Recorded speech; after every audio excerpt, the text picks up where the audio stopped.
Welcome. I'm Terry Tropin, and today I will be describing my book, ICD-10-CM Coding Guidelines Made Easy. It is designed for students, but also for coders working in the field. First, let me start with some information about myself. I have a master's in healthcare administration informatics from the University of Maryland Global Campus, and have RHIA and CCSP certifications. I am also an AHIMA-approved ICD-10 trainer. I've taught health information technology at Montgomery College for over 20 years, and I developed this book and my other ones for my students. The official guidelines can be really confusing and use language that may take a couple of readings just to understand them. Guidelines on a single subject may be found in different parts of the book. With the help of my wonderful reviewers, all certified coders, I have come up with this book. I took the guidelines, translated them into everyday English, and placed the information into charts for easy reference. So this is what's included in the book. You see it covers every chapter in the ICD-10-CM book, and it also starts with a summary of the changes for 2021, and this is updated every year. Near the end of the book are quizzes concerning areas that are often confused. I'll talk about those later in this video. Here's an example of why this book was written. On the right, you see the guidelines for primary and secondary malignancies. The guidelines are in two different sections, ICD and ICL. On the left-hand side is the chart for my book. The sequencing of the diagnoses depends on the circumstances. That's the basic information you need from these guidelines. You can see the reason for admission is treatment of the primary malignancy. That's listed first, and then an additional diagnosis for the secondary if it's there.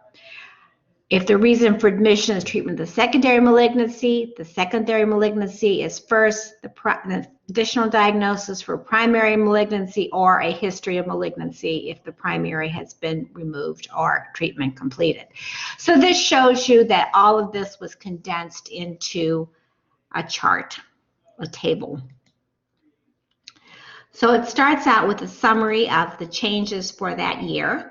Some changes, of course, are significant, while others are not. And each book is updated. The books are updated each year, and of course, the summaries given. So the tables in this book include three different types. Tables dealing with sequencing, definition of terms, guidelines depending on circumstances, and a list of codes, what is included in each code within a category. So here's an example of sequencing. Here's a table for anemia related to malignant neoplasms. It depends on what's being treated, the anemia or the neoplasm. It also depends on the anemia is the result of the neoplasm or the treatment for the neoplasm, such as the chemotherapy. And you see over here, you have reasons for admission. Here you have, in this circumstance here, what's the principal diagnosis and what's the secondary diagnosis. So you find the appropriate circumstance here, and then you can see principal, additional. And so it takes you through very easily to find out what you need to have. So here's another example of a table. This one defines the terms. This is in the external cause chapter. So the patient is the driver. How is that defined? Patient, passenger, hanger-on, occupant, pedestrian. These can be confusing, particularly the pedestrian versus pedestrian conveyance, using pedestrian conveyance. So this gives you a definition. Here's an example of circumstances. In this case, it deals with the medications given to diabetic patients. So here's the circumstances, how the patient is being treated, and here's the guidelines about that. So treatment is receiving both insulin and oral. medications, code only for the insulin. Oral and injectable non-insulin, code this one and this one. Oral hypoglycemics and injectable non-insulin, this one and this one. Short-term use of insulin, don't list any. So it says, this is the circumstances, this is how you code it, all spelled out. Here's an example of general guidelines with coded by what the circumstances are. So again, this is the circumstance, this is the principal diagnosis, and this is any other comments. So for example, if a definitive diagnosis is known, but the symptoms are not related to that definitive diagnosis, do the definitive diagnosis and then codes for the symptoms. If the symptoms are related to the diagnosis, do only the definitive diagnoses and not the signs and symptoms. So here's an example of coding based on what's included in the codes.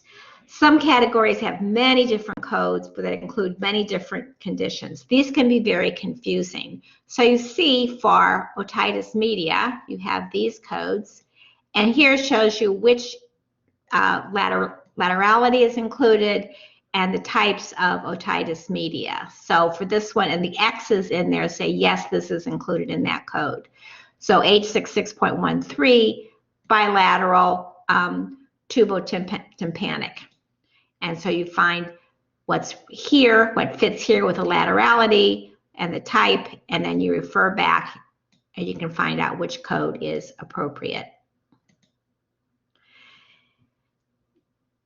So it also includes quizzes, and this is for areas that are frequently confusing. Do I use an obstetric code or a perinatal congenital code? Do I use a musculoskeletal system code or an injury code? Do I do poisoning, adverse effect, toxic effects, or underdosing?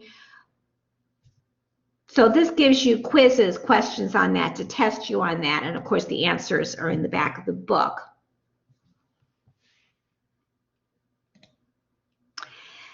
That completes this book review. If you have questions or comments, please feel free to contact me. Here's my contact information. And here are the other books I have written: ICD-10-PCS, ICD-10-CM external causes, and evaluation and management coding. These are all available on Amazon. Thank you so much for listening. Thank you.